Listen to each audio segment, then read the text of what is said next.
Bonjour peuple congolais, ngai ndeko na biso Christian Bola Biama, tina wenge, membre peuple mokonzi peuple souverain, naye ko lobela bino lisusu makambo o etali mboka puisque évolution politique esami makasi penza, esami makasi penza depuis rencontre ya Nikki Haley, ambassadrice ya États-Unis na kati ya ONU, azali ambassadrice plénipotentiaire ya États-Unis.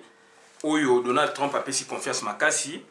Malheureusement azali secrétaire d'État donc azali secrétaire d'État américain y a affaires étrangères puisque kuna ba secrétaire d'État na bango et affaires étrangères donc yenda azali donc équivalent y a ministre et affaires étrangères et en passant bato baza koloba que donc prochainement comme ministre y a tutelle.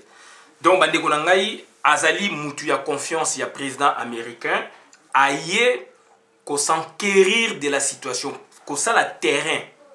Oh, il y a un terrain. Donc, il a Donald Trump azali président ya Bwana ya Mayele. Puisque, à vue décision, accord militaire na Angola, en faveur ya Congo, puisque botoli impériaux militaire au ezalaki na Rwanda, oyo Bill Clinton a tika yango, George Bush kuta ki paye Obama petit ya Bill Clinton a salaki à continuer na yango, yé ayena na casser le Corona. C'est quelqu'un qui a compris les enjeux, il y a monde et ça va passer na Congo. Et puis surtout que Congo le loyo il y a usurpateur, il y a touti, il y a occupation, bango bazali côté ka ba uranium na ba président na ba pays mingi ya monde dont ba Corée, il y a Kim Jong-un, Corée on a le loyo comme côté les mela États-Unis grande puissance. Donc, ezala Donald Trump, ezala Nikki Haley, bazali batu de bonne foi.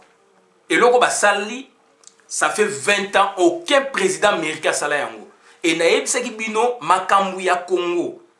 Tant que États-Unis, pays moko boye nazali ko ba chapeau ya munene zwa makambu ame ya Congo te, et loko moko eko sala maka te. Bolandi ba vidéo nange leki na lobaki yango. Donc, Union européenne, bango moko, bazali kolela ke États-Unis kota masolo. Bola na ba communiquer na bango. Bazu sanction, bazo les États-Unis kota masolo. Donc ça c'est de deux. Et les États-Unis à Donald Trump ba koti masolo. Ba koti masolo mais ba kenango na ko ba na volonté vraiment ya ko en finir na régime Oyo puisque régime Oyo ezali créé par Bill Clinton. Adversaire naïe politique, ils allaient créé par Bill Clinton, soutenu par Obama, prédécesseur naïe, d'où il y a aligné à en finir naïango, parce que Congo est un pays oyo, ceux qui est allé tourner bien, bazal libre, démocratie côté, yépe n'a pas ninga naïe, puisque dans un cercle il y a homme d'affaires, il y a minene na monde, baébi marama Congo, d'où circulation va bien service, les autres ça m'a bien été. D'où ça va libérer yango, tout le monde va se retrouver na biso na bango. Donc eloko nanga na lo bayangwana, lelo yo batwana bazali de bonne foi, a sali que à faire obtenir na Nations Unies en faveur du Congo résolution 2348. Résolution 2348 ezako senga ba organiser l'élection, ezako senga respect ya ba accord, ya mikanda buku likonzi ya Congo. Na ba korwana ba respecter on ba rendre zone wana tranquille paix et puis vie continuer makame belé et puis application stricte sans sous ya accord ya Saint-Sylvestre. Est-ce que Hippolyte Kanamba ko appliquer ngo question ezali place wana yango moni deux résolutions moko c'est du magali bosso supranational, deux résolutions supranationales États-Unis il y a Nations Unies Kanamba boye ko appliquer yango. Ils allaient troisième, il y a un moment qui quitter lié ou un qui. Donc, ça dit résolution des Nations Unies, tout ça pour répéter, ils allaient supranational. Aucun pays dans le monde a imposé Batou ou bien pays tiers et amis naïe position ya lingi. À moins que Bako ait la guerre ou bien annexer Salama ou bien l'autre Salama. D'où c'est là où on parle de la souveraineté. Et souveraineté à Congo, contrairement à ce que nous pensions, contrairement à ce que nous ne cessons de le dire, que tous les pays souveraineté à Congo est monani sikoyo. toujours ba Congo pour n'aboter la Kanambe, mais souveraineté à Congo comme pays indépendant. Et mon ami Siko, puisque les États-Unis a reculé et a reculé. Quand vous entendez déjà, dans la bouche, il y a Nikki Haley que l'organisation de 2018, c'est déjà, effet, il y a souveraineté à Mboka. Je vais vous expliquer le mécanisme. Pourquoi moi, si Oyo, il y a bonne foi, il y a pays à Mounene, si les Samaram na Congo, reculer. Je précise bien, ça c'est ma position. Gouvernement, donc il y a Donald Trump, reculer Mouké. Faire obtenir en faveur du Congo résolution 2348. Tous les politiciens congolais sont lingolo belangote. Bazongi lokwa bazana ba mokuyali ba kufeli batu ba kufeli boyeboye ba lingi kolobela yangote. Ça c'est de 1. Deuxièmement, il fallait pas parler de la base de la mais s'employer autrement. Deuxièmement, résolution 2348 et Bimissi sur gel. Réunion, il y a organisation internationale sous-régionale. Oui, ça mène à Brazza. C'est grâce à la résolution 2348, supranationale, et c'est imposé. Surgel, il faut être solo. Deuxièmement, résolution 2348 et Bimissi Sikonini rencontre dialogue au la communauté internationale représentée par Nikki Haley, ambassadrice plénipotentiaire, il y a Donald Trump. Donc déjà, pour vous dire déjà que résolution 2348, il y a un masolo. Mais les politiciens n'ont pas parce que quelque part, ils sont coincés. Parce que résolution, qui ça va faiblesse, ça va politiciens congolais, na mafia au bakotaki pour ne pas payer ça va Rwandais pouvoir. Pour ne pas prolonger ba Rwandais. D'où il y a un basali reculade ba zongi. Ba marché à reculons, donc États-Unis d'Amérique, donc régime Oyo, ils allaient tenus par Donald Trump, va reculer. Va reculer pour encadrer maintenant cet accord. Qui dit l'accord? Accord, ils ont baboué, élection, donc une année, donc le 31 décembre, donc élection, il faut et Salama. Donc le 31 décembre, donc pouvoir Yakanambe et Sili a organisé l'élection accueillie. Mais Kanambe, il s'est employé autrement. Le F Bazaï Bazolo Bake, Bazaïki naïf ou naïf, Yazaïki naïf. Et ça naïveté, donc ça dit Batenaki abonné Koloba Malamu. Bazaïki n'esprit, il y a respect à parole donnée. Mon respect à parole donnée, or, Hippolyte Kanam Mazam a respect à parole donnée. Donc, tout ambition, on a Congo, va vendre Seko Seko, ça déjà 20 ans. Boti déjà, déjà, le Bazan a 19 ans.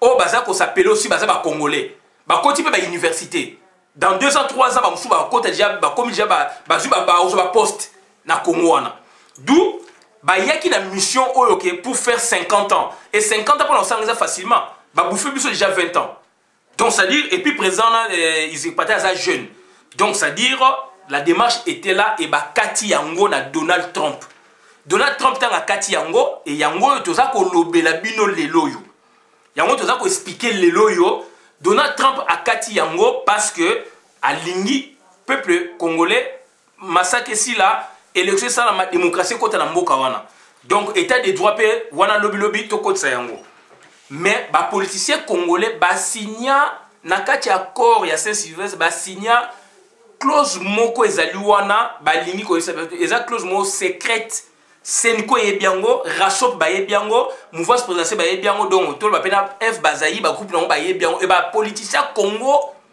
o ya kalapé ba ça mana kati ya cercle wana ba Rasop ba nité mais ba yebiango. Population de kakande a yebiango té. Ba lingi ko sa population puisque population de ba benga ba mouton. Ndenge lelo ba pasteur ba mona biso ba mouton, ndenge aussi ba population, ndenge aussi ba politicien ba mona biso peuple ba mouton. Puisque toujours là, on a un aveuglement, un beau discours, un nini, donc voilà. Un bon discours, une belle parole, tout ça. Donc, pour la bango, donc c'est ça. Et puis, tout ça, un mouton. Il s'agit de représenter le peuple dans le moment où. Donc, il y a un accord, et donc, volonté na bango de balingaki. Donc, ça va mitema na bango, bandimaki makamo, et c'est un yokani. Basali concordance, il y a ba vue, il y a ba idée, ba yokani ba signé. Rasop ba signaki F bazali ba signaki ba caméra ba signaki et batoué ba signaki mouvance présidentielle ba signaki donc ba caméra bazana côté wana ba F bazali bazali opposition moniti boyeboye ba signaki na rasop. Donc ezali décret donc na bata décret ezali donc clause moko secrète. Clause wana so bimi et bimaki na tension ndenge ezalaki rébellion côté namboka guerre civile côté namboka mobule côté namboka.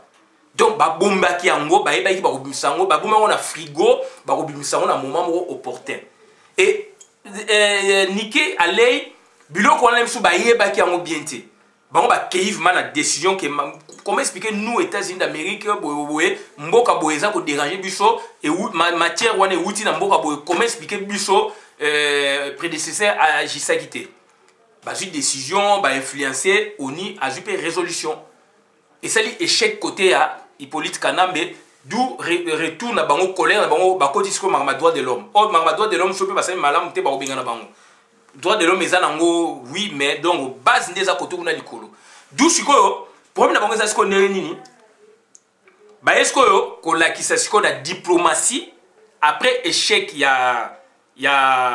après échec na nino na Nations Unies ba esko ko lakisa siko diplomatie chez Kitundu na groupe bazali na yango ba tuti power etc. ba yeko la sako diplomatie ba komi mikanda puisque bobo sanate accord wana ba ndeko na ngai accord ezaki signé ezaki encadré ti ba signé yango na présence ezaki entouré ba solennité to ba na présence ya Vatican ou cité ya Vatican ou Saint-Siège puisque Vatican ils appellent état donc support nango eza Saint-Siège. Donc, c'est-à-dire Vatican, représentant Vatican, vous monnaie qui na Senko, à chaque fois représentant un drapeau Vatican, c'est un État, représenté État, pape. Donc, Bazali Wana, signateur, donc Union africaine, Bazali signateur, Union européenne, Bazali signateur, ambassadeur, il y a Songolo par France, Belgique, Bazali signateur, États-Unis, Bazali signataire, donc accord Wana est entouré de la solennité. Mais Donald Trump, à quel moment il a vite en besoin, à stopper. Application maintenant. Quartier général de Tobago en Angola va piloter sur la boïba l'accès qui base rien, bisom de la grande puissance. Diplomatie ce que côté. Chez Okitundu dicté par tout power, na multinational, na pays va soutenir pays Kanambe, pèse ba idée, ba yé bien mot. Donc ba commis sikoyo. Ba commis puisque il faut Congo mta koma, ba commis sikoyo et zongi na même circuit ba pays au ba signaki dont les États-Unis d'Amérique. Avec copie en annexe, il y a article 1. Donc il y a clause secrète où ils ont sa prolongation après les 31. Et là on va traiter en wana, et là on va traiter en wana. Ba ko bisa biso boyetil kolangomba. Puisque ba benga ngo politique, il y a le kuta. Donc clause secrète. Ba signé sikoyo chez Kitundu siko ba travailler sur ba tini copie. Copie ba komeli Maison Blanche donc président américain tout en transmettant copie pour information na cité à Saint-Siège donc na Saint-Siège ou cité à Vatican donc na pape na ba pays France États-Unis etc. na conseil et Union européenne ba pays tiers et amis donc il y a Afrique na conseil à Union africaine ba komeli donc États-Unis d'Amérique ba courrier on a et ba tout on a aussi ba parler ba kutani na ba kuku na ba États-Unis ba ni ba nini na ba Trump ba laxike ba tout on a ba si ba yokanaka après les 31 voici une clause qui permet ba on va prolonger sur une discussion à mon avis c'est une na date durée nini ba durée nini sengeli puisque Donald Trump veut en finir alingi vraiment Congrès à la libérer. C'est grâce à nous aussi, Bisso bateau to Bundi. Donc ça dit Donald Trump a en fini tant que lui il est président de la République. D'où il y a une peur côté Kanambe, na ba Lubumbashi kuna na ba Kivu, ba baniko kimsa bilo ba banoko katsa ba laki Tanganyika, ba nini, ba mususu côté ya ba Katanga ba kati ba mituka ba nini na Tanzanie, to tangi to moni. Donc voilà un peu la peur et comment habiter Bango. D'où maintenant, diplomatie est fonctionné. Balati ba courrier et mundi la ba valeur ya accord. Accord et le Binini rencontre des volontés dans le but de produire les effets des droits désirés par les partis. Désirés par les partis. Donc, parce que bah yo kanaka, bah boyinde ko sa population ebi makamona nyo sauté. Population mon accord les 30 Kabila fa ken ba beti ba boko mais les 31 mai ba tchela biso c'était moko ezawana na se. Oyo et pesi kanambe pouvoir les sous na prolongation n'esprit na bango ba même 3 ans. N'esprit na bango ba même 3 ans ou 2 ans. L'aime soupe ba comment yango ba bika ka ke ba reconstater nde ba sur la pour la prolongation. Certainement si je dois raisonner comme ça, certainement Niki allait aille aussi tant à s'enquérir la situation où aille pas qui déjà la diplomatie, d'où bah pour parler de la date où il vraiment que transition à combien de mois. Parti à transition Tikali après les 30 ans à combien de mois pour l'élection mais salam. Problème bah au traité on a pas qui yango wana. Donc mouvance présidentielle ça ko brandir eloko wana. Opposition paye bi, raso paye bi, Félix Azana ba yebi, ba Katumi ba yebi. Mais au bah c'est chose à maka mususu. Tout ça la claire, on va faire chose à makamu mususu. Si quoi au F bazali ba lobby, o ya lobby, si quoi toujours c'est là, bah il faut pas éclairer biso. Discours ezanini puisque il y a une clause secrète qui va prolonger. On va boire connaître sa population, mais ngana yebi ça qui pino la vidéo. Pouvoir distiller, pouvoir na mboka nyonso ba tu ba pesa ka ngoza classe politique. So bazana opposition ezali pourri, c'est fini, c'est mort. C'est mort, so population ezali pourri, c'est mort. Lelo, il fallait une population équitable. Il fallait la base n'a pas quitter place où les alliés ont goumé ça va saler en côté. Va saler en côté puisque baza on a été. Puisque nous devons reprocher mais il fallait maramolo bango lobby pour battre base lelo mais moi je réfléchissais autrement, je ne voyais pas boy. Moi je m'attardais sur d'autres choses aussi, on a cessé ma vidéo. Voilà, donc ça dit j'ai fait la vidéo mais maintenant donc batouana balinga qui biloko wana té. Raison pour laquelle donc ils n'ont pas mobilisé la population ba yati kuna ngume salama aux abords ya ndro bango basala biloko wana. Donc balinga na bangote. Donc pour vous dire que c'est-à-dire toke de musika te ba signa ba corps wana ya en contrepartie mbongo. En contrepartie donc au gouvernement.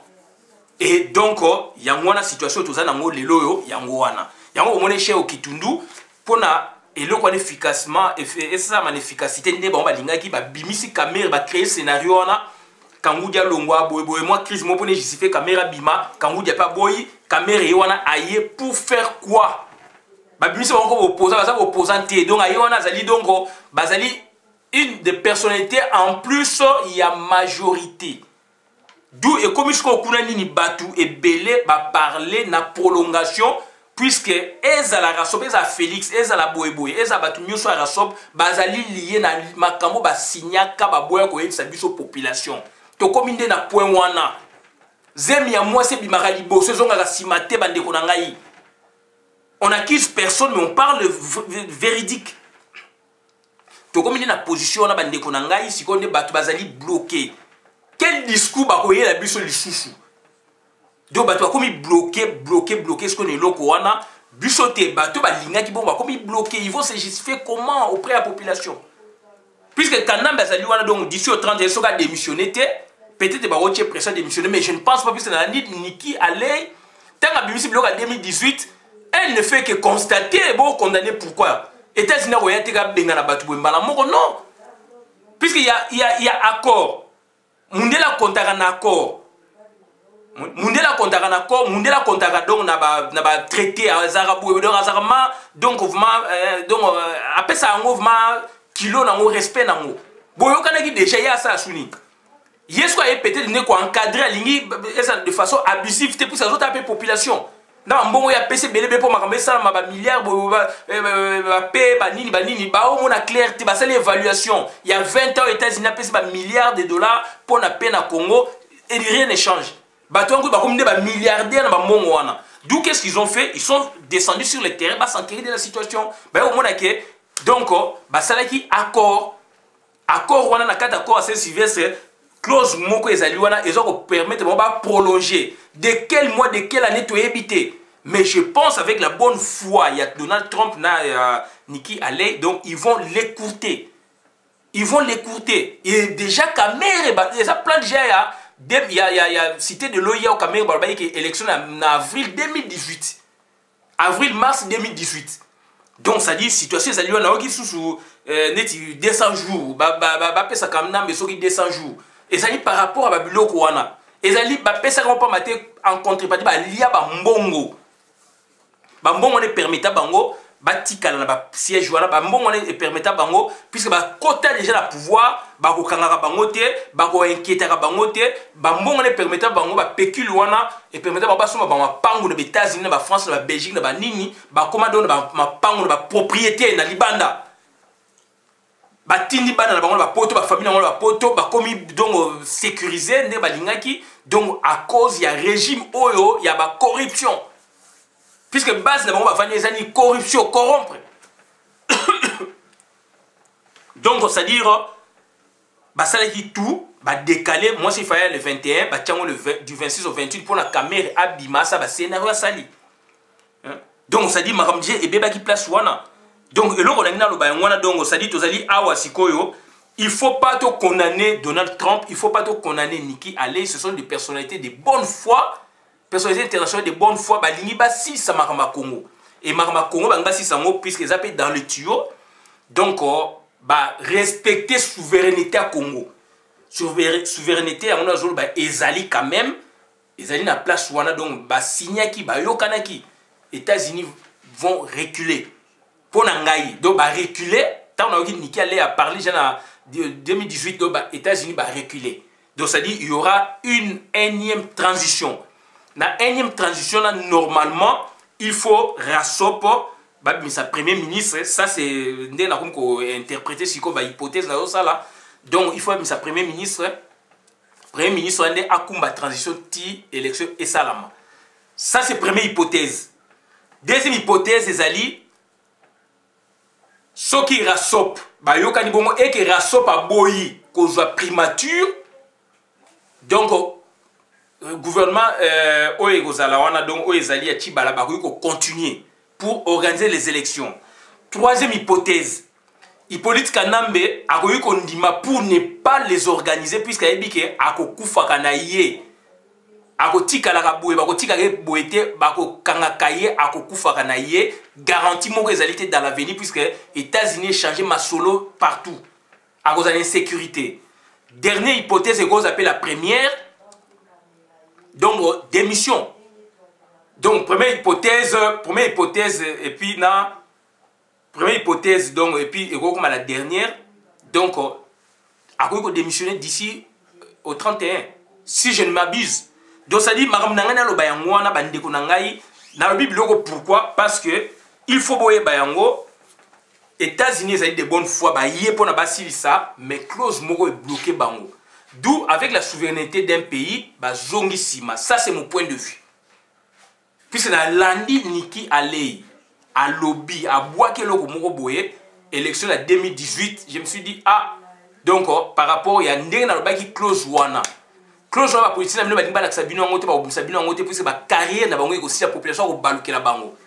D'où ezali exemple simple na kopesa donc na entreprise Songolo il y a tout le baneti directeur adjoint azali donc agent il y a entreprise wana direct azana statut donc tout le baneti azali fonctionnaire il y a société wana donc azali direct azali fonctionnaire il y a société wana X et que likolo na il faut chef moko aya chef wana to neti ana poto ezali ba policier na ba militaire ba pré-retraité donc atike na 2 ans 3 ans 4 ans 5 ans akende retraite sikoyo ba versa bango sikoyo to ba neti na ba entreprise moko boye pona ba se resocialiser ba aja proche na population pona lobby ba comme ba civil ba zo na vie civile donc il faut ba mboshaka bango sikoyo chef wana tanga ko ya sikoyo azali chef ya likolo ya adjoint chef adjoint o azali fonctionnaire ya société wana ye aye azali sikoyo sous contrat mais azali chef direct na ye mta comme sikoyo sima masolo mais adjoint sikoyo azali sous statut ya za na statut o azana contrat na une année 2 ans accueilli masolo etikala sikoyo na administration donc na etikala sikoyo na adjoint et que titulaire tanga ye ta ba nommé ya ye puisque dans 2 ans 3 ans au Kende yesko tanga ye sikoyo a yesko na logique oya ye azui ba décision ko bouleverser sko équipe oyo ezalaka ezasko équipe oyo ba travailler sko na sous na et travailler na bango puisque donc directeur adjoint toloba yesko nde muta contrôler ka bango soki ba okuna ba musale sili en attendant mususu aya siko otanga ye sikoyo aye aza chef na ye puisque a signé contrat na société na aza sous contrat ou aza sous statut a bouleverser ce que fonctionnement équipe o ezali na C et puis si siko crise tant que pesi crise sikoyo batu o assez bazolo ba mais non il fallait consulter adjoint na puisque adjoint na ndemu tayebi ma solo ndenge fonctionnement na biso ndenge salamaka mais il non moi je suis le chef bouffe à imposer et tant à imposer ce qu'on va appliquer menacer ce que moi bah dysfonctionner côté et puis tout ça va comprendre que saboter moi muke musala ou bien makamu ezalaka c'est la même chose surtout tout se comprendre na Donald Trump tant à yesko azali président des États-Unis d'Amérique azali na mourwana nationaliste américain donc en nationalisme américain donc azali nationaliste donc alingisko asilisa buzoba o ezali na monde dont na Congo puisque Congo azali ko traiter na pays voyou oyo a compliqué bango tâche d'où sikoyo a kenango a s'imposer en tant que grande puissance bazu résolution ezo permettre bango sikoyo na oni ba kota na mboka wana ba finir na mutuana oyo azako permettre ba pays mususu bazwa ba matière première ba sala ba bombe pona ba se concurrencer n'est-ce pas na États-Unis. C'est ce que Donald Trump a fait. D'où ce que dans la salle comme ma Congo bongo sikoyo batu oyo sikoyo bazali liboso donc administration to lo ba diplomatie na niveau mondial babi non mais yo kebo il fallait no so na biso puisque batu wana o place yo zolingo kende basi ba yo kana o ba lo ba likolo ngombe za makama lokuta basi ba yo kana ba pesa ko possibilité moko ya ko prolonger soki élection moyen ba organiser zate o pona ba organiser élection te monde atebi ke kaka président na nde mutu asali ba a créer ba désordre pona ke na moment oyo soki sengele ba sola ya ko laksa bino ke impossibilité organiser élection puisque na mboka boye Kasai na Beni boye ba massacre bani alors que ezaye moko d'où États-Unis ye ba appliquer siko obstacle ce que combien ba brandir bango nini accord avec cette clause destructrice ya Congo prolongation et ça m'a dit moyennant des millions de dollars mutu moko te na classe politique le loi wanga nango d'où yango no monisco esali nini ke et comme souveraineté mboka batona bayoka na classe politique na loba yango ba prolonger président kaka na classe politique baza médiocre pe kaka bango yango tout le monde va filmer lelo. Qu'est-ce qu'ils ont fait maintenant États-Unis sikoyo résolution ba obtenir baningi baya ba stopper il faut toyoka sikoyo bino na kati ya mboka na bino or so na moment où il fallait nde angume ça na mboka ba tomboka ba appuyer Donald Trump ba to dénoncer ndenge nini ba to dénoncer nini batu bazali informé bien te bazali informé car ba parti politique na lolengo ba parti politique balingi ba informé bango puisque bazali des mèches na pouvoir na maintien à pouvoir.